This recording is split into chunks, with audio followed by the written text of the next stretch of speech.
بسم الله أعوذ بالله من الشيطان الرجيم ألف لام ميم حسب الناس أن يتركوا أن يقولوا آمنا وهم لا يفتنون.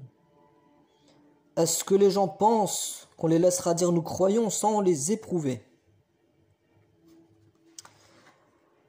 Bismillah, bonjour à tous et à toutes.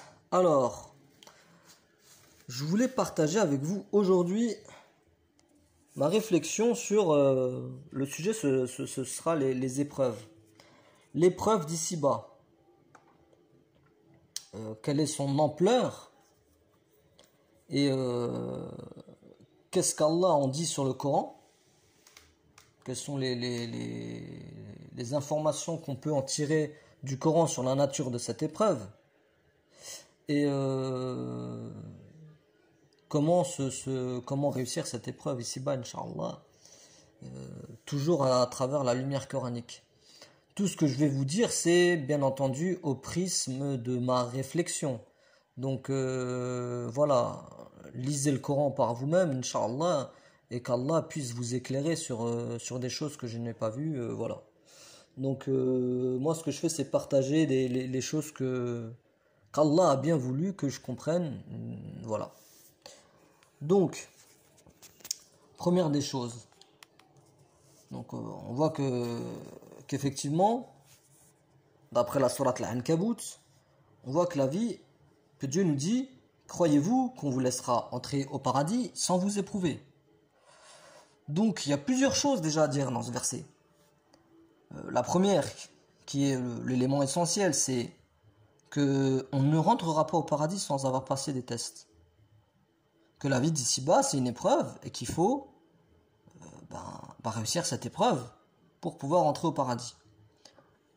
La deuxième des choses, c'est qu'Allah ne nous dit pas, vous ne rentrerez pas au paradis sans avoir réussi les épreuves.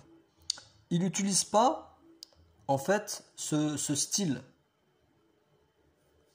de, j'allais pas dire littéraire, ce style de dialectique, de parole. Non, il commence par, c'est une question en fait. Croyez-vous que l'on vous laissera entrer au paradis sans vous éprouver? En fait, le fait de poser cette question comme ça t'interpelle plus en fait. C'est pour te montrer à quel point il est irraisonnable et insensé de penser le contraire. C'est véritablement ne pas faire preuve de bon sens que de croire que le paradis c'est facile, c'est gagné et qu'on n'aura pas à subir des épreuves. Il suffit juste de regarder autour de nous et de voir la souffrance qu'il y a sur terre, etc. pour comprendre que Dieu n'aurait pas ne nous aurait pas mis sur terre à voir tout ce qu'on est en train de voir. Si pour aller au paradis, ce serait extrêmement simple, voilà. Donc c'est pour ça qu'Allah il commence et dit croyez-vous. On voit exactement la même dialectique, le même style dans le verset 240 de la sourate 2. Pensez-vous entrer au paradis alors que vous n'avez pas encore subi des épreuves semblables à celles que subirent ceux qui vécurent avant vous? Dans le premier, dans le deuxième, là, c'est pensez-vous. Pensez-vous entrer au paradis? C'est aussi une question. Donc toujours pour montrer le côté irraisonnable d'une telle pensée. C'est toujours pour frapper l'esprit. Alors, le verset 214 de la sourate 2, qui dit « Pensez-vous entrer au paradis alors que vous n'avez pas encore subi des épreuves semblables à celles que subirent ceux qui vécurent avant vous ?» La suite, c'est « Misère et maladie les avaient touchés, et ils furent secoués jusqu'à ce que le messager et avec lui ceux qui avaient cru se fussent écriés « Quand viendra le secours de Dieu ?» Quoi? Le secours d'Allah est sûrement proche. Ici, moi, ce que je vois, c'est une épreuve qui met un peu l'accent sur la patience, en fait. Vous savez, c'est comme si on avait plein de matière sur Terre. Et il faut faire preuve de patience. C'est vrai que c'est pas facile. C'est vraiment pas facile. Allah, pour nous rassurer, nous dit « Inna Allah ma'as sabirin » plusieurs fois dans le Coran. Allah est certes avec les patients. Et là, pourquoi je dis que c'est une épreuve de patience? Parce qu'on voit bien qu'ils ont subi galère sur galère jusqu'à ce qu'ils ont atteint la limite de leur patience. Et avec lui, jusqu'à ce que le messager, il te dit même le messager, et avec lui ceux qui avaient cru, ce fussent écriés, quand viendra le secours d'Allah? C'est quand même fort, quoi. C'est-à-dire, déjà là, ça te montre que tout le monde a une limite en termes de patience. Hein. Donc, et Allah, il répond pour apaiser quoi? Le secours d'Allah est sûrement proche. Moi, je vais mettre un peu plus l'accent ici sur l'épreuve au sens du discernement, en fait. Le fait de savoir qui recherche réellement la vérité. Et celui qui recherche réellement la vérité, Allah lui aussi mis une épreuve sur terre pour voir s'il la recherche vraiment ou pas. Et on va essayer de voir comment il a fait cette épreuve et pourquoi. En fait, dans Surat Al-Ankabut, si on revient dans Surat Al-Ankabut, il te dit donc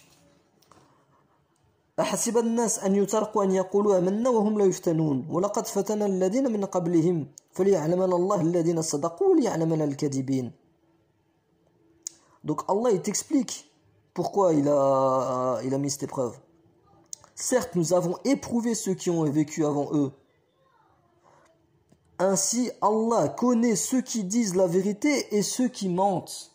Donc, en gros, cette épreuve, Allah il l'a mis pour pouvoir voir ceux qui sont véridiques lorsqu'ils disent nous croyons.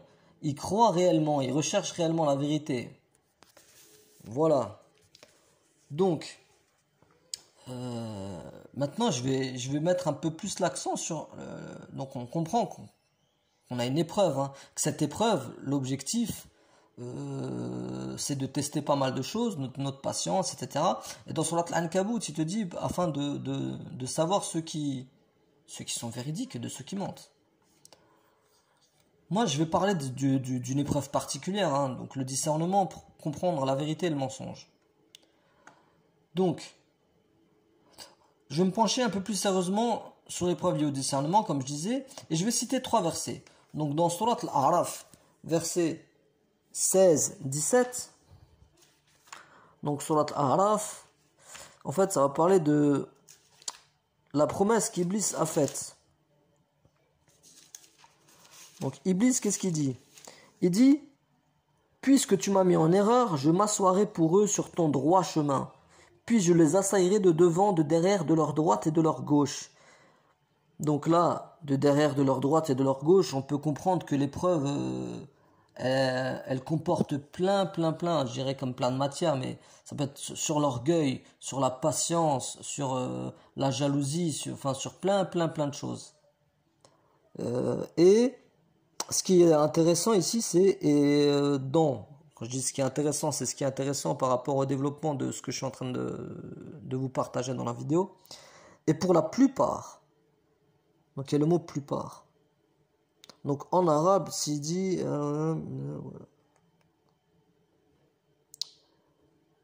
je suis en train de chercher, est-ce que c'est aktar? Donc 17.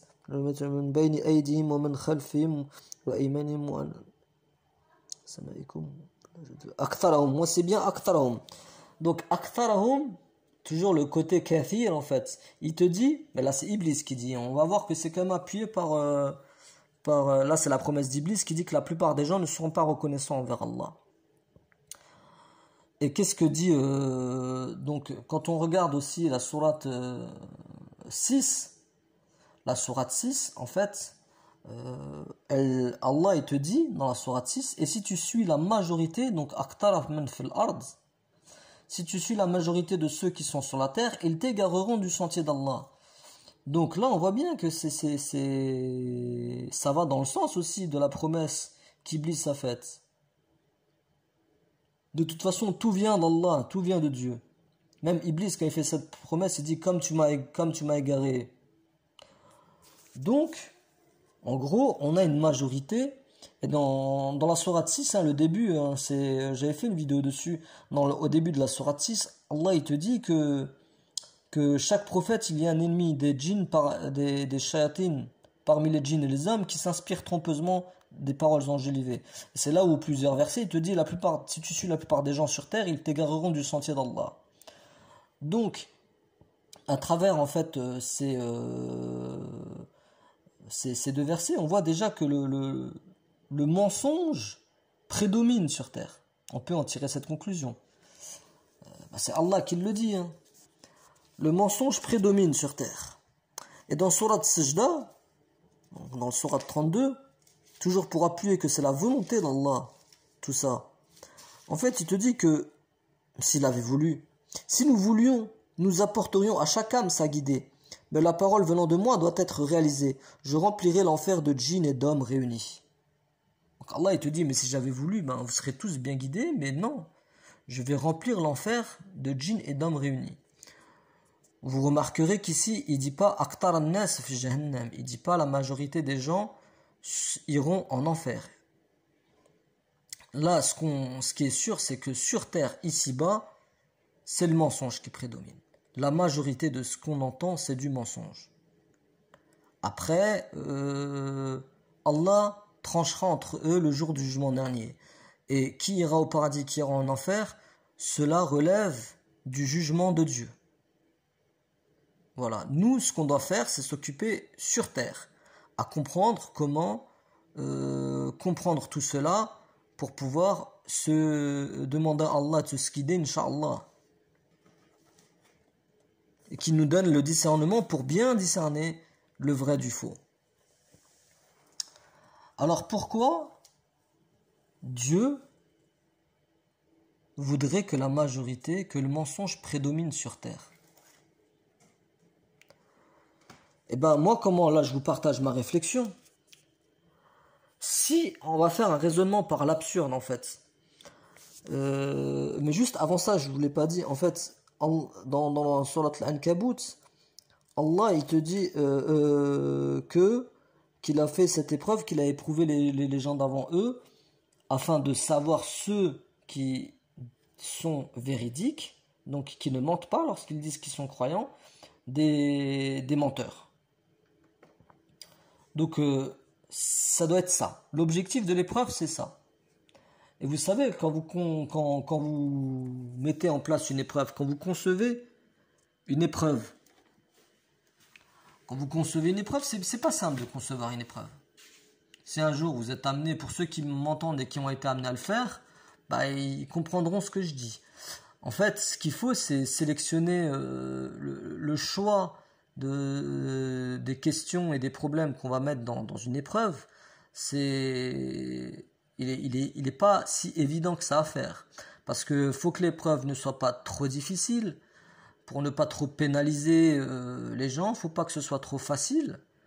En fait, il faut trouver le juste équilibre afin de pouvoir, en fait, jauger équitablement le niveau de travail et de connaissance de ceux qui passent l'épreuve.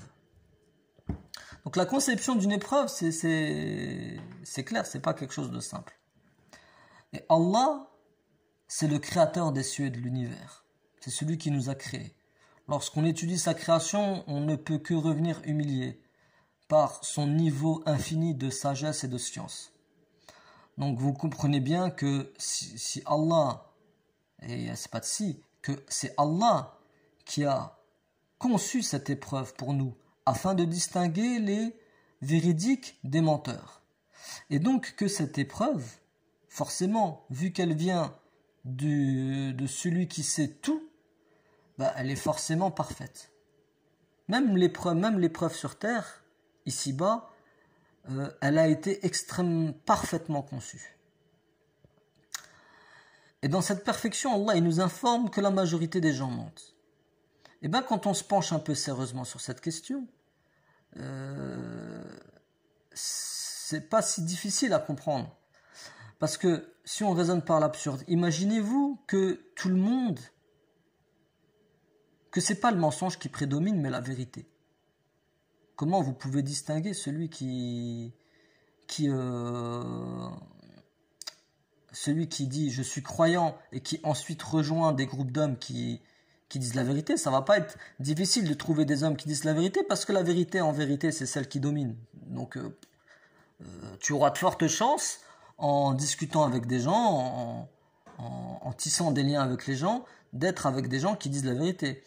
Et si tu les suis aveuglément mais pas avec ton cœur, bah finalement on peut pas trop.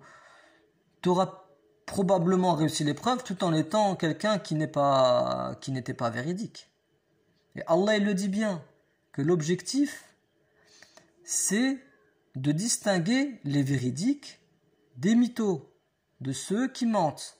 Et il y a un verset qui te dit que l'objectif aussi c'est que le jour du jugement dernier, on le voit dans Surat al-Isra, وكل إنسان ألزمناه طائره في عنقه ونخرج له يوم القيامة كتابا يلقاه منشورا اقرأ كتابك كفى اليوم بنفسك عليه حسيبا.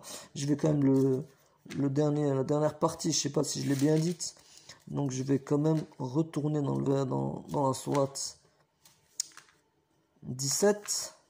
Alors j'ai toujours le Coran avec moi quand je fais mes vidéos.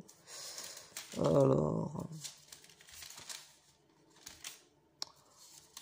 bismillah. C'est à peu près ce que j'ai dit normalement. Au coup de chaque homme, nous avons assigné, il dit son œuvre, c'est ta'iratu.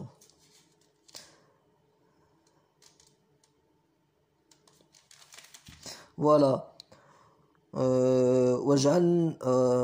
وكل إنسان أنزلناه طائره في عنقه ونخرج له يوم القيامة كتابا يلقاه منشورا اقرأ كتابك كفى بنفسك اليوم عليك حسيبا. Voilà. كفى بنفسك اليوم عليك حسيبا. Aujourd'hui, il te suffit d'être ton propre comptable. L'objectif, c'est que le jour du jugement dernier, tu n'aies aucune excuse. Si tu as été quelqu'un qui n'était pas sincère, ça se traduira dans ton œuvre sur terre. Comprenez, ça se traduira dans ton œuvre sur terre. Donc Allah a conçu l'épreuve sur terre afin que seuls ceux qui sont véridiques et qui recherchent réellement la face d'Allah et la vérité, eux seront capables de suivre le chemin et leur livre qu'ils auront fait sur terre qui témoignera pour eux. Et les autres, leur livre témoignera contre eux. L'objectif, c'est que Allah il est le juste des justes. Yawm al-Qiyamah, il n'y aura pas d'excuses. Alors que dans le cas où la majorité si c'était la vérité qui prédominait sur terre, on ne pourrait pas arriver à trancher comme ça le jour du jugement dernier. On pourrait très bien avoir des gens qui ont suivi la vérité, mais sans pour autant adhérer à Allah, adhérer à tout ça, parce que, comme le dit Abraham, vous n'adorez ces idoles que pour tisser des liens entre vous. Voilà, j'espère juste que ça, vous avez compris un peu le discours que je fais et que ça vous permette de bien comprendre qu'il n'y a rien d'injuste dans tout cela. Que le fait que le mensonge prédomine sur terre, c'est la volonté d'Allah, bien entendu, et c'est fait avec sagesse. Et l'objectif, il est dit dans Surat Al-Ankabut. Voilà, alors maintenant, comment, à travers ce mensonge, on vit dans le mensonge, comment acquérir ce discernement en fait? Pour acquérir ce discernement, on voit par exemple dans Surat, juste une petite parenthèse, quand je parlais de Abraham qui dit vous n'adorez ceci que pour tisser des liens entre vous. Moi j'y vois aussi un parallèle avec la sociologie, où, vous savez, c'est une petite digression sociologique. L'effet de masse, en fait il y a plein d'expériences sur le conformisme. En fait quand on a tous besoin, c'est la nature humaine de vouloir appartenir. L'être humain est un être social il veut appartenir à des groupes. Et le groupe, en général, il exerce une influence, un pouvoir sur les décisions d'un individu. Et ça a été prouvé par pas mal d'expériences sociologiques. Ou, par exemple, si vous appartenez à un groupe et on vous dit 5 plus 5 égale, par exemple, la majorité disent 11, bah, ils se sont rendus compte que statistiquement, les gens ils ont tendance à vouloir dire 11. J'extrapole un peu, je caricature un peu, mais qu'en gros, on a tendance à suivre le groupe en fait, par peur de se sentir rejeté. Et il y a un verset où Allah, sur cette peur de se sentir rejeté, un verset où Allah il dit que les croyants ne craignent le blâme d'aucun blâmeur. Voilà. C'était juste pour en revenir sur ce côté, le mensonge prédomine, et que tout ça, ben, quand tu étudies un peu la sociologie, pas mal de choses, tu comprends qu'en vérité, ben, c'est une épreuve qui prend tout son sens, en tant que filtre qui permet de distinguer ceux qui croient et ceux qui mentent. Alors je reviens donc sur le fait comment faire pour pouvoir acquérir ce discernement. Si on regarde dans sourate, la première des choses à faire, hein, déjà, je vais le montrer, c'est de lire le Coran. Lire la révélation d'Allah, elle est faite pour ça, pour nous sortir de l'ulumat ila an-nur, des ténèbres vers la lumière, et de nous donner al-furqan, le discernement. Donc, dans sourate Zumar, on a 3 versets qui, lorsqu'on voit leur continuité, nous permettent d'arriver à une bonne conclusion. Ceux qui écoutent la parole et suivent ce qu'il y a de meilleur. Ça veut dire qu'ils peuvent écouter aussi des choses qui ne sont pas forcément bonnes. En fait, ils écoutent parce que de toute façon, on ne peut pas se boucher les oreilles. Hein. Donc on vit dans un mensonge qui est prédominant. On écoute des choses autour de nous et ils disent que les véridiques, que c'est ce qu'il appelle ulul albab, les doués d'intelligence. Eh bien, ils écoutent et ils prennent et ils filtrent. Ils prennent ce qu'il y a de meilleur. Et le meilleur, c'est l'ihsana. Et ihsana, il est répété 3 fois. Il est répété dans ce verset. Il est répété dans le verset qui dit Allah nazala ihsan al-hadith. Dieu a révélé le meilleur des récits. Allah nazala ihsan al-hadith. Donc, deuxième fois, on voit l'ihsana. Et tout à la fin de la sourate Zumar, Dieu te dit suivez ce que Dieu a révélé de meilleur.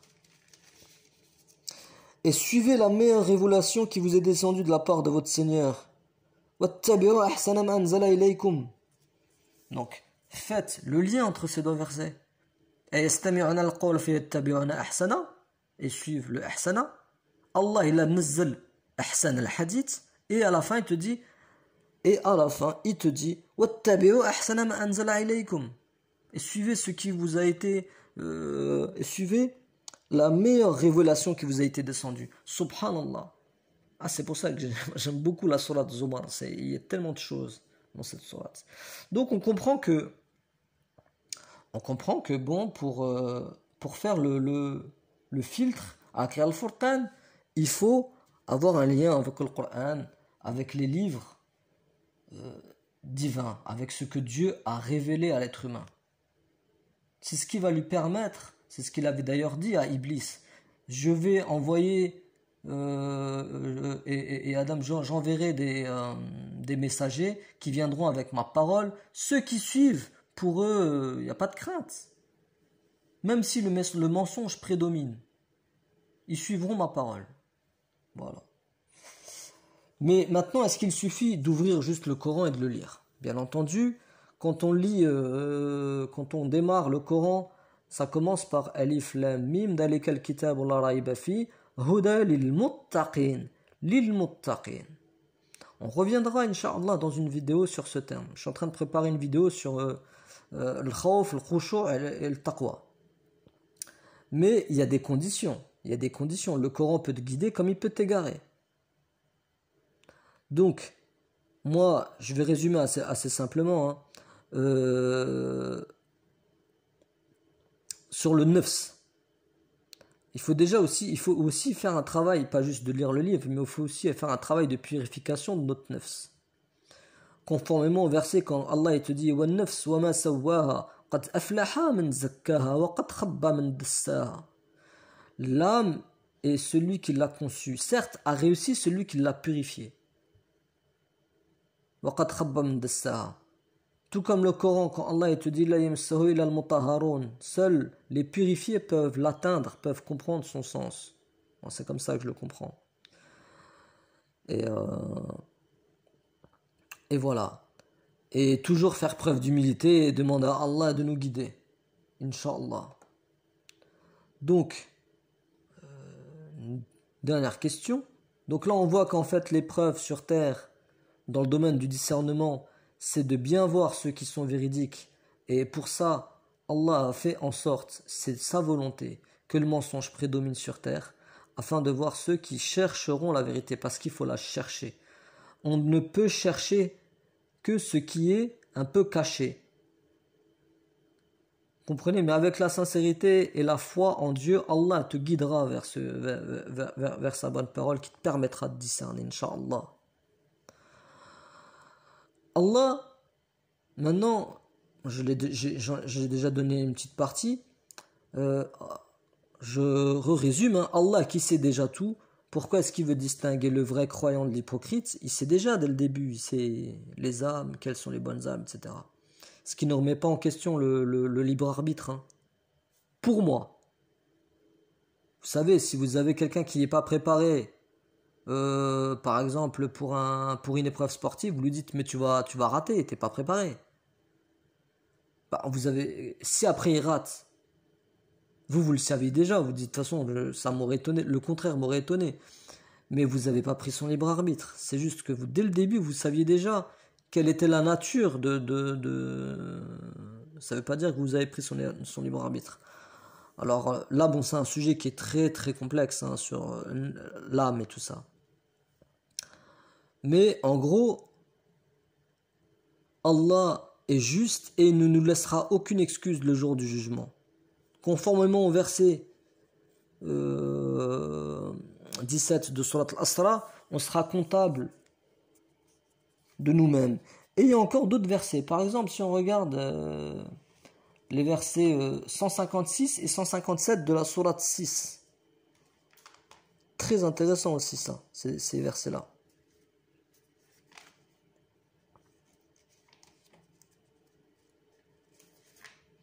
Alors, Surat 6, versets 156 et 157.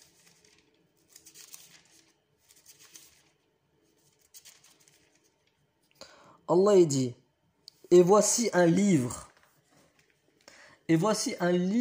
béni que nous avons fait descendre. Suivez-le donc, suivez-le, et soyez pieux, afin de recevoir la miséricorde. Donc il te donne déjà la manière de réussir cette épreuve. Hein. Et après il dit, afin que vous ne disiez point, on a fait descendre le livre que sur 2 peuples avant nous, et nous avons été inattentifs à les étudier. Ce qui aurait pu être une excuse. Ou que vous ne disiez, si c'était à nous qu'on avait fait descendre le livre, nous aurions certainement été mieux guidés qu'eux.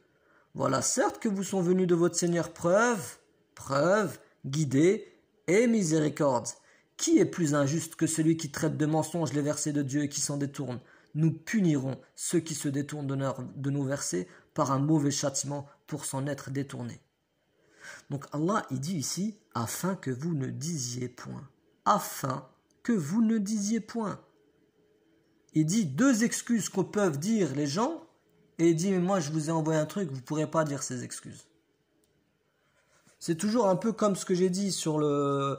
Aujourd'hui, il te suffit d'être ton propre comptable. L'objectif de tout cela, c'est de faire ressortir dans la vie d'ici-bas ce qu'il y a en nous, en fait. Afin que le jour du jugement dernier, Allah est juste, qu'on n'ait aucune excuse, et on sera nos propres comptables. Voilà. Et je vais terminer par des versets qui nous apaisent, Inch'Allah. Vous savez, quand on lit tout ça, quand on lit tout ça et qu'on le comprend, bien entendu, et qu'on arrive à un peu comprendre et... Petite digression, subhanallah, il y a des gens qui me disent, j'entends souvent des gens qui me disent, qui lisent que le Coran n'est que parabole et que la lecture un peu, je dirais pas, ouais, un peu terre à terre, il n'y a rien à en tirer. Vous voyez que moi, j'en tire beaucoup de choses en fait. Ne serait-ce que sociologiquement en fait, en essayant de comprendre le bas monde. Le Coran, subhanallah, c'est quelque chose qui te permet... Tout devient clair, en fait, autour de toi, quand tu lis le Coran. Et il y a un certain nombre de choses qui, au départ, peuvent t'angoisser, t'effrayer, en fait. Mais une fois que tu comprends tout, et que tu comprends que, finalement, la voie vers Allah, elle est simple, c'est la ilaha illallah, et tu ne fais pas de shirk, et que, en vérité, cette voie qui est extrêmement simple, elle est simple, mais elle a été bruitée par Shaitan et par le mensonge. Il faut juste retourner à cette pureté. Allah, il ne nous demande pas des choses compliquées. Il nous demande juste la sincérité, de ne pas suivre les gens. C'est tout. Et quand si on revient dans Allah nazzala ahsan al-hadith, et on va le terminer ce verset, parce que je le lis et en général je le coupe, qui va un petit peu dans le sens du verset de la sourate 13. Ala bi dhikrallah tatma'an al-qulub. Subhanallah. Donc, sourate Ala bi dhikrallah tatma'an al-qulub, n'est-ce pas par le rappel de Dieu que se tranquillisent les cœurs. Donc, sourate 39. Excusez-moi là pour le temps que je prends pour... Alors... Allah a fait descendre le plus beau des récits, un livre dont les versets se ressemblent, se répètent, les peaux de ceux qui redoutent leur Seigneur frissonnent. C'est un peu ce que je vous ai dit. Ça donne des frissons de comprendre tout ça. Et puis après il dit, puis leur peau et leur cœur s'apaisent au rappel d'Allah. Subhanallah. Parce qu'une fois que tu commences à avoir compris, à la fin, tu t'apaises. Tu t'apaises parce que tu comprends plein de choses. Et il y a plein de versets où Allah dit, ne t'angoisse pas pour ce qu'ils disent. Ne crains le blâme d'aucun blâmeur. Place entièrement ta confiance en Dieu, etc. Et plus tu t'imprègnes de tous ces versets, et plus finalement, en fait, ça t'apaise. C'est pour ça qu'il te dit dans Sourate 13, La bi dhikrullah tatma'an al-qulub. N'est-ce pas par le rappel de Dieu que se tranquillisent les cœurs? N'est-ce pas par le rappel de Dieu que se tranquillisent les cœurs? Et là, on parlait en fait du test pour pouvoir voir qui est véridique et qui est mensonger. Mais vous savez, là, on n'a pas parlé des péchés, les petits péchés. On est tous des pécheurs. Et Allah aussi, il te dit par rapport à ça, il te dit Ya ibadi قل يا عبادي الذين أسرفوا على أنفسهم لا تقنطوا من رحمة الله إن الله يغفر الذنوب جميعا إنه هو الغفور الرحيم. Ô mes serviteurs qui avez commis des excès à vos propres détriments, ne désespérez pas de la miséricorde d'Allah, car Allah pardonne tous les péchés. Oui, c'est lui, le pardonneur, le très miséricordieux. Et voilà, la vidéo s'achève. Donc l'épreuve qu'on a sur terre. On a vu un exemple qu'on n'a pas développé plus que ça, qui était sur la patience. Et on a aussi une grosse épreuve sur terre, qui est celle du mensonge. Le mensonge prédomine. Mais, alhamdulillah, que celui qui cherche sincèrement la vérité et qui n'associe rien à Allah, Allah le rassure à travers le Coran. S'il lit le Coran, cela va apaiser son cœur, alhamdulillah. Et voilà. La vidéo se termine. Petite dua. ربنا لا تزغ قلوبنا من بعد هديتنا ربنا لا تزغ قلوبنا من بعد هديتنا. Seigneur, ne fais pas dévier nos cœurs après nous avoir guidés. Donc, je vous souhaite tous, je vous dis tous, je sais pas à quelle heure vous regardez la vidéo, donc je vous dis tous salam alaikum tout le monde.